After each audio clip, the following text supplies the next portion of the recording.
Driving after 75? The 5-second rule that keeps you on the road longer.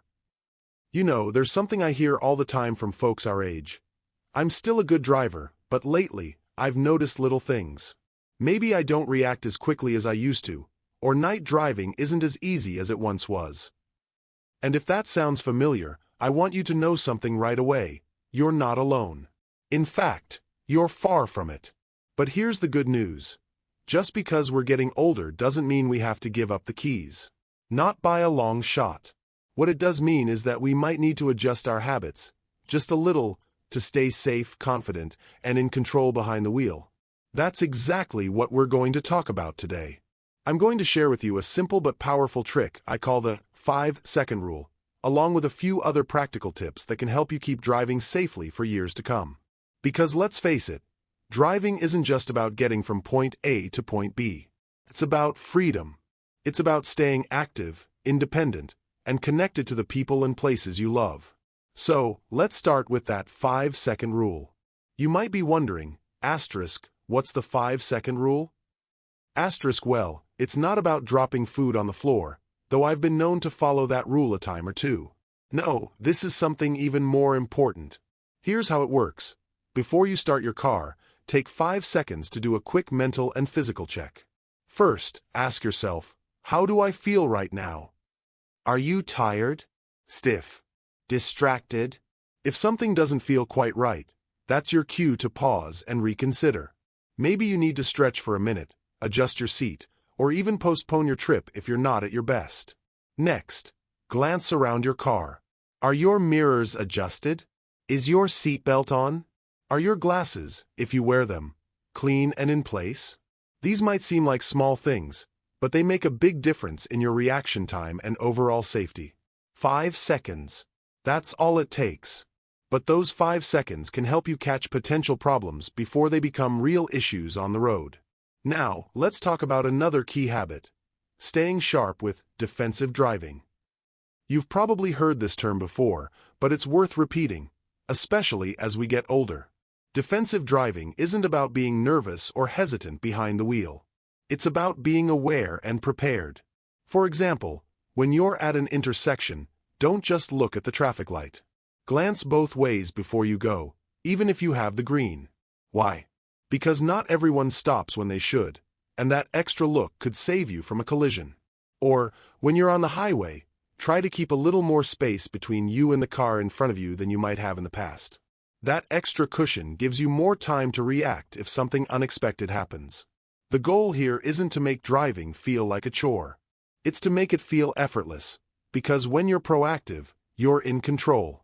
And finally, let's touch on knowing when to adjust your driving habits. There's no shame in admitting that some things change with age. Maybe night vision isn't what it used to be, or heavy traffic feels more stressful than it once did. That's okay. The smartest drivers, at any age, are the ones who recognize their limits and adapt. If glare from headlights bothers you, consider driving more during daylight hours. If long trips feel exhausting, break them up into shorter segments with rest stops in between. And if there's a route you know is tricky, say, a left turn across a busy street, see if there's an easier way to go, even if it takes a few extra minutes. The key is to stay flexible. Driving isn't about proving anything. It's about getting where you need to go, safely and comfortably. Now, I know this might feel like a lot to think about, but here's the thing. Small adjustments add up to big results. And the more you practice these habits, the more natural they'll become. In the next part, we'll dive into even more strategies, like how to handle tricky driving situations, when to consider a refresher course, and why your car itself might need a few upgrades to keep up with you. But for now, I'd love to hear from you. Have you noticed any changes in your driving over the years? What's one small adjustment you've made that's helped you stay confident behind the wheel? Share your thoughts in the comments. Your experience might help someone else. And if you found this helpful, don't forget to like this video and subscribe for more tips like these. Because here's the truth. Age might change a few things, but it doesn't have to slow you down. Not if you've got the right tools and the right mindset. Now that we've covered the basics of the 5-second rule in defensive driving, let's talk about something equally important. Those tricky driving situations that can sneak up on any of us. You know the ones I mean: merging onto a busy highway, navigating through construction zones, or making left turns across multiple lanes of traffic. These moments can make even the most confident driver take a deep breath. Here's something I've learned over the years.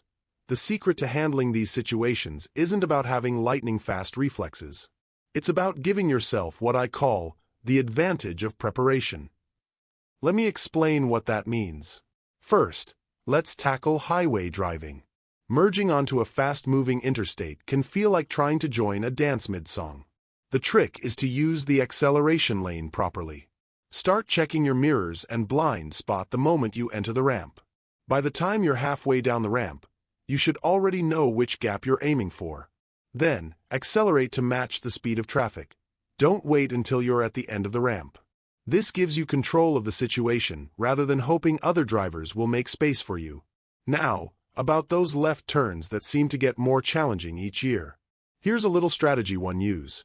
If I'm approaching an intersection where I need to turn left, I'll start scanning for gaps in oncoming traffic well before I reach the turn lane. This gives me extra time to judge speeds and distances. And here's an important tip. If you're not absolutely sure you can make the turn safely, wait. It's better to miss one light cycle than to take a risk. Remember, no one behind you is paying your insurance premiums. Construction zones deserve special attention too. Those orange cones seem to multiply overnight, don't they? When you see those first road work ahead signs, that's your cue to start slowing down gradually. Give yourself extra following distance because the car ahead might brake suddenly. And watch for workers. They might step into the road unexpectedly. I like to pretend there's a $500 fine for every cone I hit. It keeps me extra careful. Night driving is another area where many of us notice changes as we get older. Those headlights that never used to bother us can now feel blinding. Here's what helps. First, make sure your windshield is clean inside and out. Even a light film can scatter light and worsen glare. If oncoming lights bother you, try looking toward the right edge of your lane rather than directly at the headlights. And consider asking your eye doctor about anti-glare coatings for your glasses if you wear them. Now, let's talk about something that might surprise you. Your car itself can be your best safety partner or your biggest challenge. Modern cars come with wonderful safety features that many of us didn't have when we first learned to drive. Backup cameras, blind spot monitoring, and emergency braking systems can be real lifesavers. If you're driving an older vehicle, it might be worth considering an upgrade. You don't need all the bells and whistles, but some of these newer safety features can compensate for the natural changes that come with aging. One feature I particularly recommend is automatic emergency braking. It's like having a co-pilot who's paying attention when your attention might slip for just a second. Many newer cars have this as standard equipment now, and it could make all the difference in preventing a fender bender. Parking is another area where technology can help. If parallel parking has become stressful, a car with self-parking capability or even just a good backup camera can take the anxiety out of the process. Remember, there's no shame in using tools that keep you safe. Golfers don't turn down better clubs as they age, and we shouldn't turn down better safety features either. But here's the most important point I want to make today. Knowing when to refresh your skills is just as important as knowing when to refresh your vehicle. Many communities offer mature driver courses through AAA or AARP, and insurance companies often give discounts for completing them. These aren't remedial classes, they're smart updates for experienced drivers. Think of it like updating your phone's operating system. Same phone, better performance.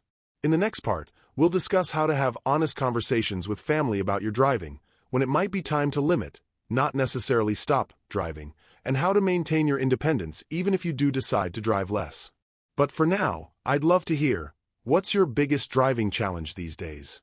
Have you discovered any tricks that help you stay confident behind the wheel? Share them in the comments below.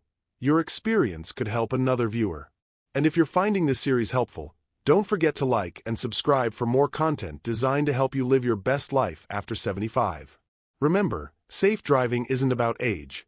It's about awareness, preparation, and using all the tools available to you. And that's something we can all do, at any age.